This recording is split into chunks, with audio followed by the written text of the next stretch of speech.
So conservative watchdog group asking for an investigation into Debbie Wasserman Schultz is not exactly a bad thing. I think there are questions she needs to answer. And I will read my questions out, and maybe you could tell me what you think. Number one, okay, so Imran Awan was arrested at the airport, and he had a flight booked to Pakistan, where his family is from. About $280,000 was wired to Pakistan by his wife. They were planning on being there for 6 months, the ticket said. Who knows if they planned on coming back. Debbie Wasserman Schultz fired him the next day after he was arrested. So the question is, did you plan on paying him if he wasn't arrested? Did you plan on paying him if he went to Pakistan and was not actually in America to do your IT consulting or IT advising? Apparently, through her statement, which I reported her statement last week, Debbie Wasserman Schultz said his arrest is what made her fire him. Okay, so if he wasn't arrested, were you going to pay him? You already paid him $5,000. We don't know how much of that $5,000 came after Imran and his family's access was severed, so they couldn't even do the work you're paying him for. Again, it's either she's stupid or that's hush money. My second question, if you, along with Nancy Pelosi, Chuck Schumer, MSNBC, CNN, the New York Times, the Washington Post, the whole gang, are huffing and puffing till you're blue in the face about Russian hacking and Russian interference, and our democracy is under attack. You got Donna Brazil hyperventilating. She's writing a book. If you are so worried about cybersecurity and at your private messages and emails and data and all that information being protected, how do you keep somebody on your staff that you keep paying after a criminal investigation is opened into them possibly stealing your data and stealing your equipment? So if Russia allegedly does it, we gotta go to war. All over.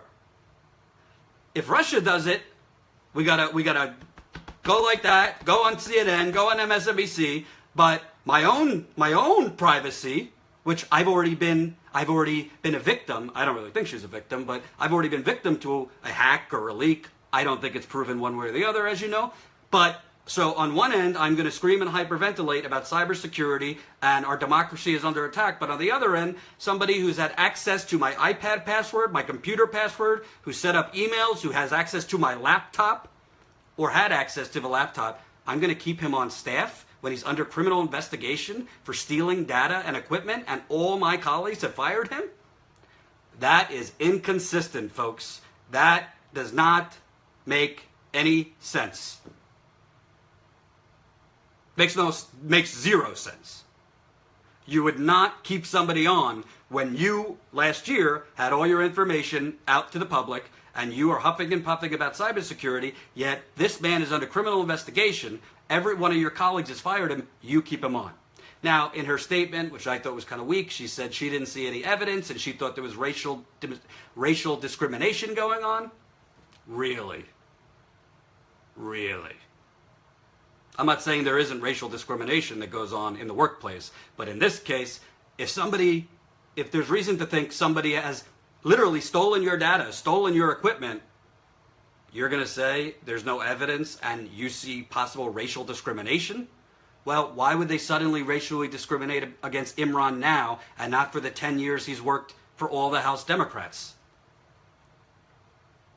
So just now there's racial discrimination against him, but for the last 10 years, his and his family, it's been reported, have made over $1 million from their work for House Democrats. So now there's racial discrimination against this man. And again, in fairness, we don't have proof that he has committed a crime yet. There's suspicion, but he's innocent until proven guilty. And I don't have proof that Debbie Wasserman Schultz has committed a crime. There's suspicion, but we cannot, just because you might not like Debbie Wasserman Schultz, I need to be fair as a journalist, as opposed to some other people who claim to be journalists but aren't. Not naming names. Last thing. Again, what exactly did you pay Imran Awan and his wife for $5,000 over 3 months, the first 3 months of this year, if for 2 of those months they were under criminal investigation and they had no access to do IT work? Was it a bonus? Was it a delayed Christmas bonus that you paid in the first 3 months?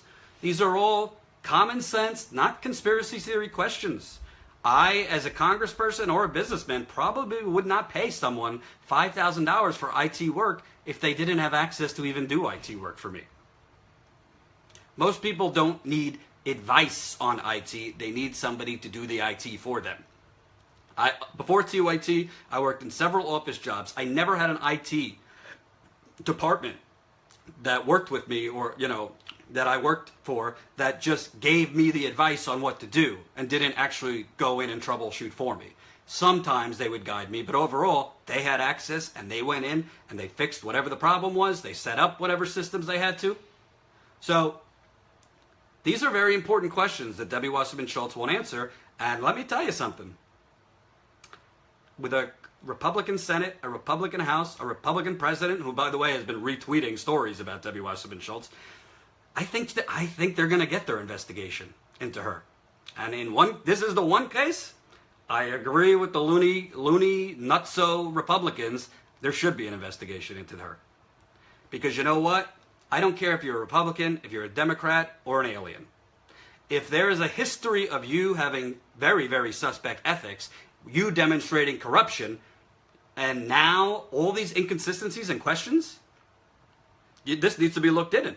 Because you know what? The bottom line is the corporate media will not report this, and they won't say this, but any common sense would dictate, if Imran Awan was under criminal investigation, if Imran Awan had no access to do any work for her, if Debbie Wasserman Schultz has actually threatened the chief of Capitol Hill Police with consequences if she doesn't get her laptop back that has been seized during this investigation, common sense would dictate she's worried something of hers is already out there and she's at risk of illegality. And if not illegality, high embarrassment. That's common sense. I don't have hard facts of that, but I'm looking into it. I'm doing my reporting. And by the way, just my 2 cents. Make up your mind as viewers. I always keep it real. On one end, you knock me and others. We don't report the things you want. And then when we report them, oh, where were you for the last 5 months? I've been busy doing a lot of things. You can't have it both ways. Either you're happy something's being reported, or you want to complain that it wasn't reported when you wanted it. I'm one person. So, everybody, let's have some kumbaya here. And I'm on painkillers for my back. So give me a little break.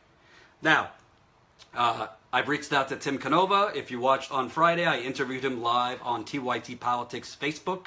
We will be taking clips from that and putting it on youtube.com/TYT Politics. During that, we spoke about everything from this investigation into Imran Awan and Debbie Wasserman Schultz. We spoke about the DNC fraud lawsuit.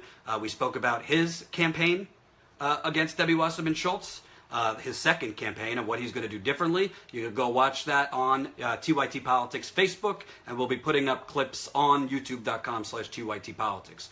Tim did not get back to me with a comment on this call for an investigation. I don't know if he didn't get back to me because he doesn't have a comment, or he just hasn't gotten back to me yet, but I have reached out to him to ask about his response to the calls for an investigation today. I will continue looking into this.